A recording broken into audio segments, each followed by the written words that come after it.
Telangana BJP के सदर और मरकजी वजीर किशन रेड्डी ने वजीर-ए-आजम नरेंद्र मोदी के दौरे हैदराबाद के सिलसिले में आज एक प्रेस कॉन्फ्रेंस से खिताब किया। इसी दौरान किशन रेड्डी ने मुंसिफ टीवी के नुमाइंदों से बात करते हुए पीएम मोदी के दौरे से मुताल्लिक तफसीलात से आगाह किया।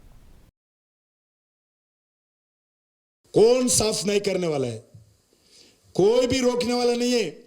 भारत के जनता तय किया है 2024 में इस देश को प्रधानमंत्री फिर नरेंद्र मोदी बनना चाहिए।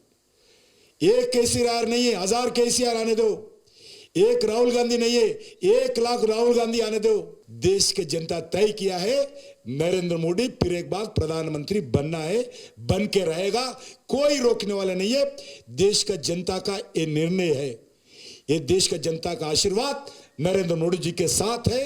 फिर प्रधानमंत्री बनेगा बनेगा बनेगा।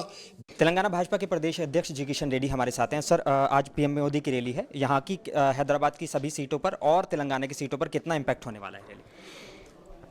रैली नहीं है, ऑलरेडी इम्पैक्ट है। अलग अलग जगह मोदी साहब गए, अलग अलग जगह भारतीय जनता पार्टी नेता गए, अलग अलग जगह भारतीय जनता पार्टी कार्यकर्ता गए, घूम रहे।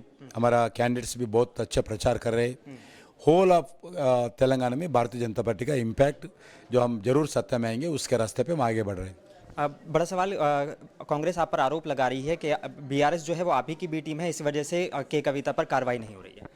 कविता पर कार्रवाई नहीं हुई, कौन मूर्ख बोला है? कविता पर अब कार्रवाई हो रही है, सुप्रीम कोर्ट का स्टे लगा हुआ है। ये मूर्खों को नहीं मालूम, ये झूठा प्रचार करते हैं। ये बीआरएस कांग्रेस पार्टी का बी टीम है। ये बीआरएस का नेता जो केसीआर है मूल कांग्रेस पार्टी का है। बीआरएस का नेता केसीआर कांग्रेस सरकार में मंत्री बने थे दिल्ली में। बीआरएस के नेता इधर हैदराबाद में भी मंत्री बने थे। बीआरएस का एमएलए कांग्रेस का एमएलए एक ही है।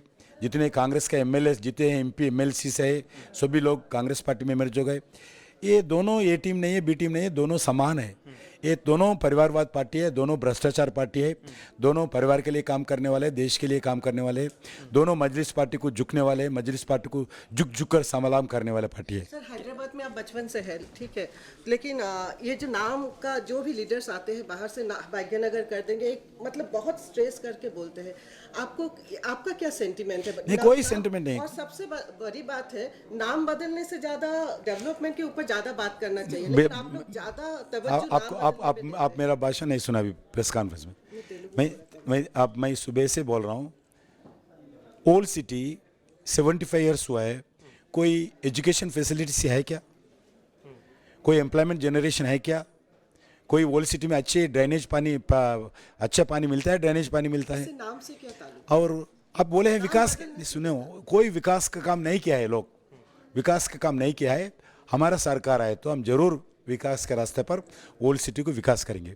दूसरा, जो मूल नाम थे, जब कुछ लोग भारत में आकर इंग्लिश हो, जो मुगल्स हो, मोहम्मदीय हो, नाम बदले हैं अपना अपना व्यक्तिगत के, हमारा उनका राज के समय पे।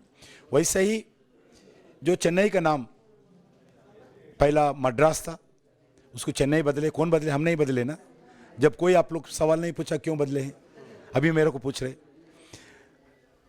अभी ममता बनर्जी कलकत्ता को कोलकाता किया है, आप क्यों नहीं पूछे सवाल जब ममता बनर्जी को?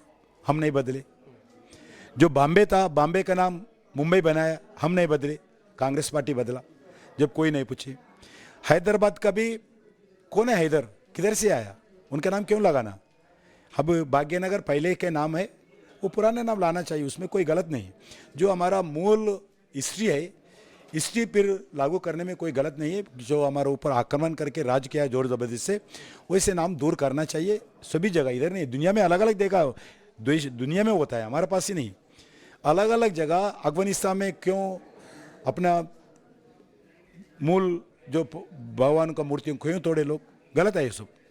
तेलंगाना बीजेपी के प्रदेश अध्यक्ष जी किशन रेड्डी हमारे साथ थे। उन्होंने कहा कि हैदराबाद का नाम बदल देना चाहिए, क्योंकि हैदर कौन है वो नहीं जानते, बल्कि भाग्यनगर उसका पहला नाम था, और जो भारत की पहचान है उसी को वो जिंदा करने की भाजपा कोशिश कर रही है। कैमरा पर्सन सलमान के साथ मोनी सनवर, मुंसिफ टीवी, हैदराबाद।